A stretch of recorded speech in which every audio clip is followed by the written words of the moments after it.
আল্লাহ বলছে মুমিনের বন্ধু হবে ওই মুমিন যে মুমিন নামাজি। লা তুসাহিব ইল্লা মুমিন, ইমানদার ছাড়া কাউকে বন্ধু বানায়ও না। নবী বলছে লা ইয়াকুল মালাকা ইল্লা তাকী, মুত্তাকি ছাড়া কাউরে মহব্বত কইরা খাওয়াইও না। হুমকি দমকির ভয়ে সামাজিকতা রক্ষার্থে যদি কাউরে খাওয়াইতে হয় খাওয়াইলে আর কি, কলিজা দিয়া যে ভালোবাসা, এই ভালোবাসা দিয়া কোনো ফাসেকরে কোনো নাফরমানকে খাওয়াইও না, নবী নিষেধ করছে। এই জন্য আলেম ওলামারে মানুষ কলিজা দিয়া খাওয়া। আপনি বিরোধিতা করলেও খাওয়াইব, আপনি পক্ষে থাকলেও খাওয়াইব।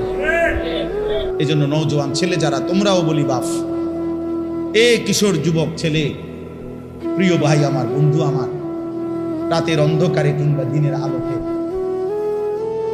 একাকী কিংবা গোপনে তুমি যে মোবাইলে উলঙ্গ ছবি দেখো, নারী দেখো, জিনা ব্যভিচারের দৃশ্য দেখো, হারাম ছবি দেখো, দোস্ত আমার, মা দেখে না, বাবা দেখে না, এলাকাবাসীর কেউ জানে না, কিন্তু নাফরমান মনে রাখো তোমার মালিক দেখে।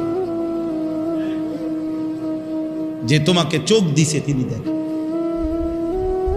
যে তোমারে ব্রেন দিছে তিনি দেখে, যে তোমারে হৃদয়ের স্পন্দন অক্সিজেন দিছে, যে তোমারে নিঃশ্বাস নেওয়ার ক্ষমতা দিছে তিনি কিন্তু দেখে, তিনি দেখে।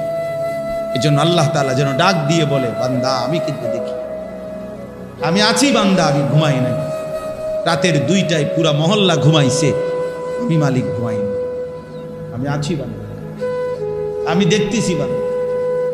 আফসুস ওই ছেলেদের উপরে, আফসুস মুসলমানের ওই সন্তানের উপরে, যা লম্বা সময় পার হয়ে যায় অথচ তার রবের কথা মনে পড়ে, মালিকের কথা মনে। বদনসিব ওই মা বাপ যারা তাদের 60 বছরের জীবনে, 50 বছরের জীবনে চোখের সামনে দেখে গেল যে তার ছেলে এক ওয়াক্ত নামাজ পড়ে না। আফসোস, আফসোস ওই বাপ।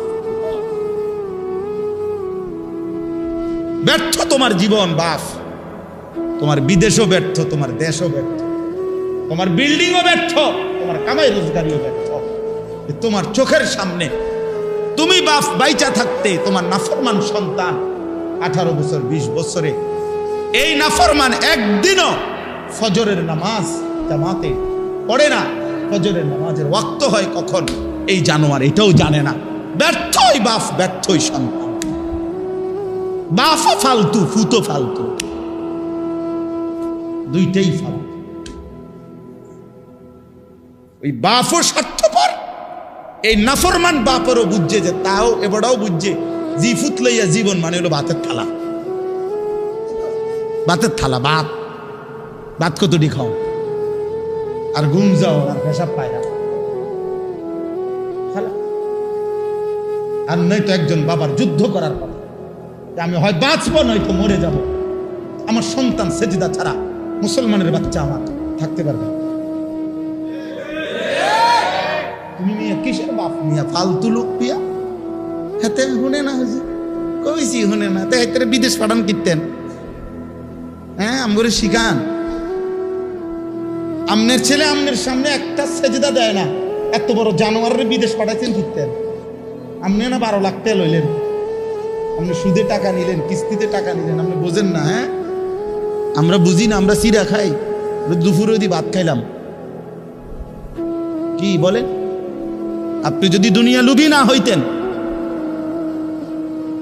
আপনি তো আগে এটা বুঝাপড়া করে নিতেন। ওরে বেটা, তোর কামাই রোজগারি তোরটা তুই বুঝ বেটা, তুই খাবি না মরবি সেটা পরে হবে, আগে সেজদা দিবি কিনা সেটা বলবে। কথা বুঝেন না? আমি মুসলমান, আমার বেঁচে থাকার সার্থকতাটা কি? আমার পরিচয়টা কি? এক মুসলমানের সন্তানের পরিচয় বুঝি এটা যে আমার সন্তান বিদেশ থাকে, আমার সন্তান